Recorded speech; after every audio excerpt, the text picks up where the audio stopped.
Hello guys, I'm GT. Today let's continue with differentiation part 3, application 1, which is approximation.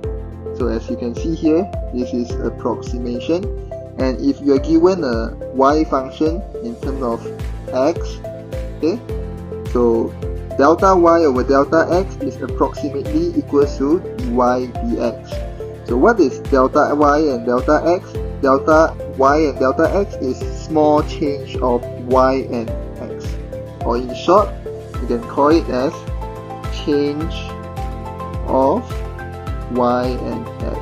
Okay, so this one you can shift the delta x to the right hand side, so you got the equation to calculate delta y, and then generally your y new value is actually the yo value plus with the change. This is logic, right?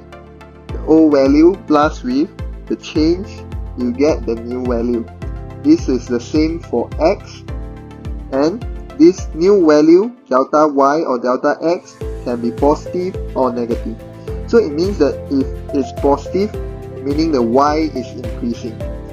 If the delta y is negative, meaning the y is decreasing, therefore y new is smaller than yo.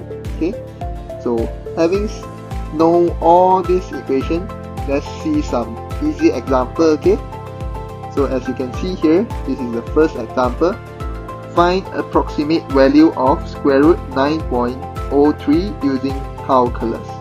So first of all, what you do, you got square root x, right? So you declare y equals to square root x.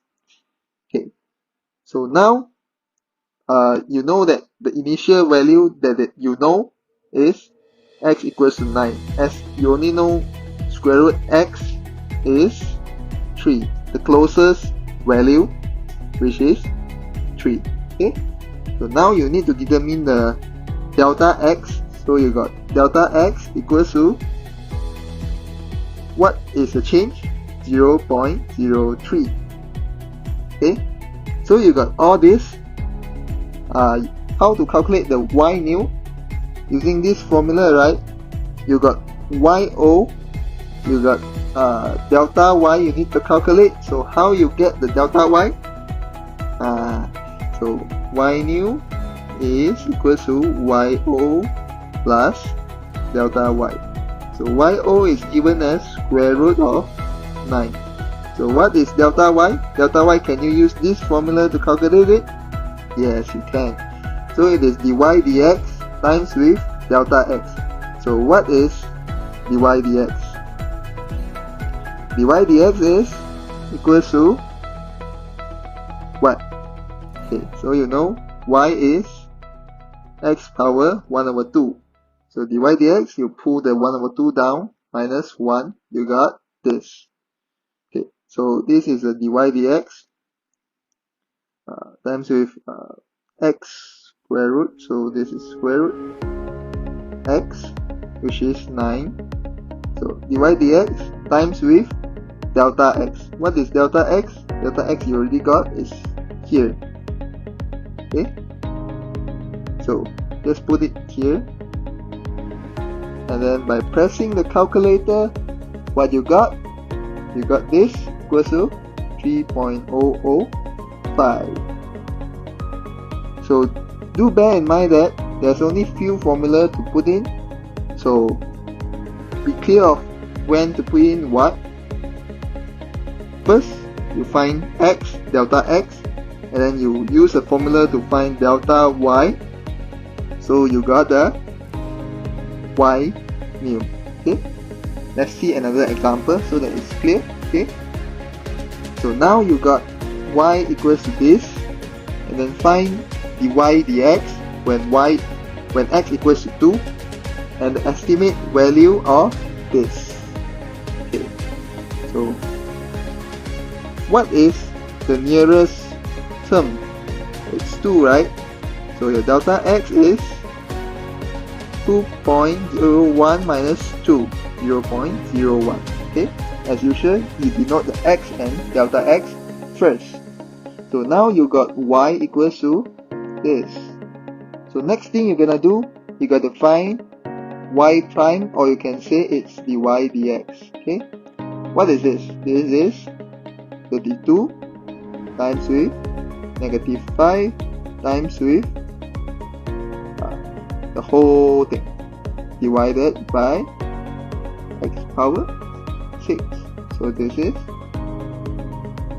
this. Okay, so now you got all this. Can you find y new, given that this is a y new? Okay, so y new equals to yo plus delta y, and then this is actually dy dx times with delta x. Okay, so what is your yo? So yo is, from here, use the equation 32 over, what is x? X is 2. So just plug in, got this. And then what is dy dx when it's 2? Okay, so dy dx when it's 2 is 160 divided by 2 power 6. What is this? This is negative 5 over 2. So just plug in here, times with, what is delta x? 0.01. So by pressing calculator, what you got? You got 0.975. So let's do some revision on solving this kind of question, right?